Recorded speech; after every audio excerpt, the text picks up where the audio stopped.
Pour déterminer la durée de la chute de la balle, nous allons appliquer la deuxième loi de Newton au système.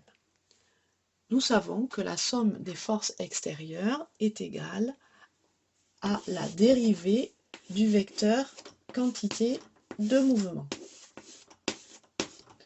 Or ici, la masse de la balle ne varie pas durant sa chute, donc nous pouvons la sortir de la dérivée. Ce qui nous donne que la somme des forces extérieures est égale à la masse fois la dérivée du vecteur vitesse, c'est-à-dire fois le vecteur accélération. Nous effectuons ensuite le bilan des forces et nous nous apercevons que cette balle n'est soumise qu'à la force d'attraction de la Terre, c'est-à-dire à son poids.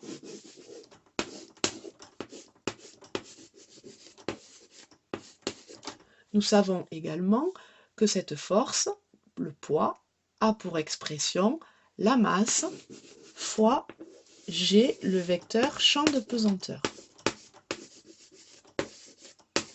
Nous pouvons donc simplifier par la masse de la balle. On en déduit que le vecteur accélération est égal au vecteur champ de pesanteur.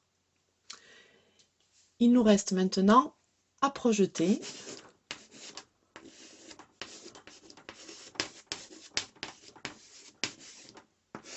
sur l'axe OY.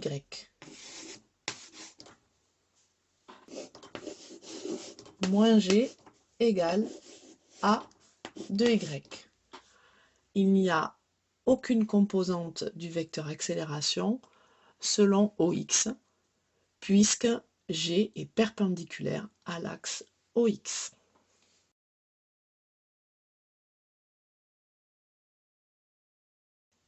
On vient d'obtenir les coordonnées du vecteur accélération.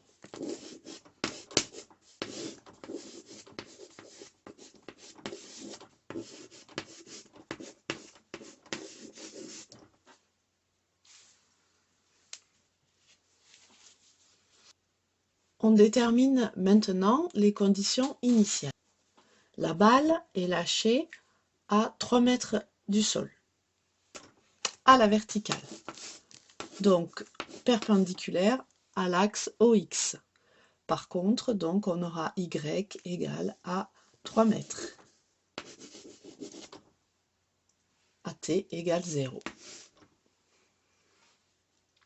On détermine également les conditions initiales du vecteur vitesse, puisque là on vient de déterminer celle du vecteur position. Pour le vecteur vitesse, dans ce cas précis, il n'y a pas de vitesse initiale.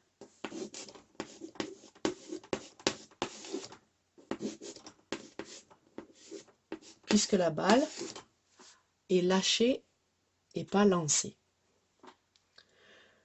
Nous allons donc pouvoir maintenant faire la primitive du vecteur accélération pour déterminer le vecteur vitesse. La coordonnée de AX étant égale à 0, la coordonnée de VX, sa primitive, va être égale à une constante, que nous appelons C1. La primitive de la coordonnée AY va donner V selon Y.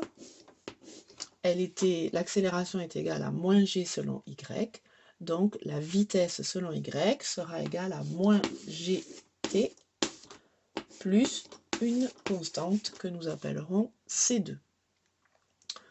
Pour déterminer la valeur de ces constantes, nous allons comparer avec les conditions initiales, le vecteur vitesse donc au départ lorsque la balle est lâchée. À t égale 0,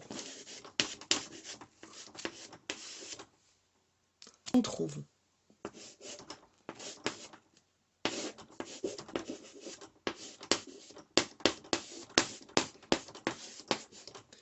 et v de y à t égale 0.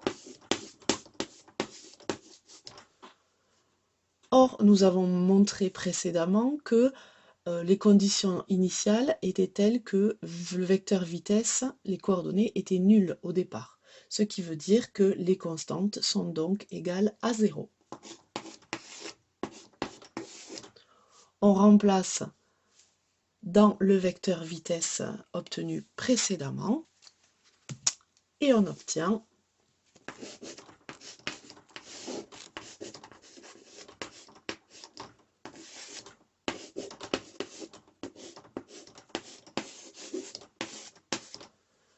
voilà les coordonnées du vecteur vitesse.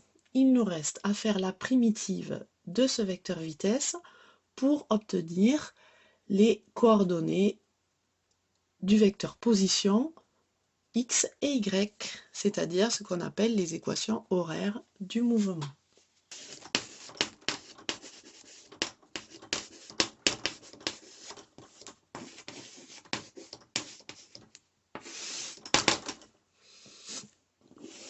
Nous appellerons ce vecteur position OG.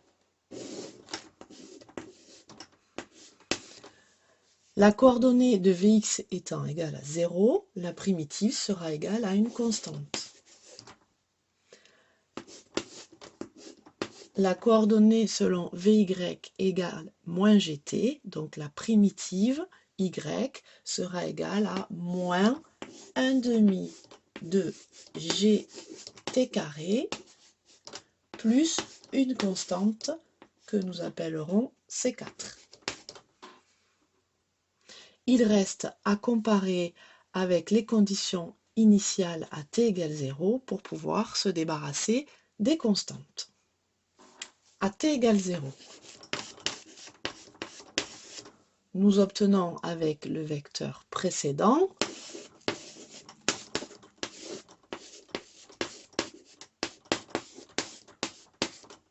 C3 et selon y,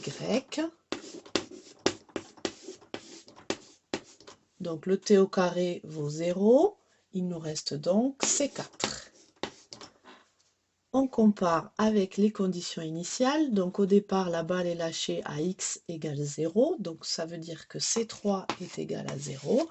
Par contre, selon y, elle est lâchée à 3 mètres du sol, donc ce qui veut dire que C4 égale plus 3 mètres. On remplace dans les coordonnées du vecteur OG et nous obtenons les équations horaires du mouvement.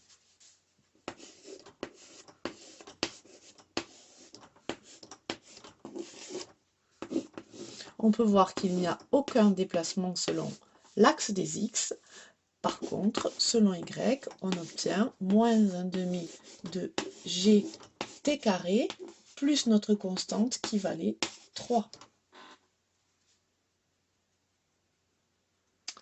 On peut donc maintenant trouver la durée de la chute, puisque lorsque la balle est en bas, ça signifie que y vaut 0. Donc dans la deuxième équation horaire, dans l'équation horaire y de t égale moins 1/2 de gt carré plus 3, on remplace en posant y vaut 0, en remplaçant g par sa valeur 9,8. Et l'on trouve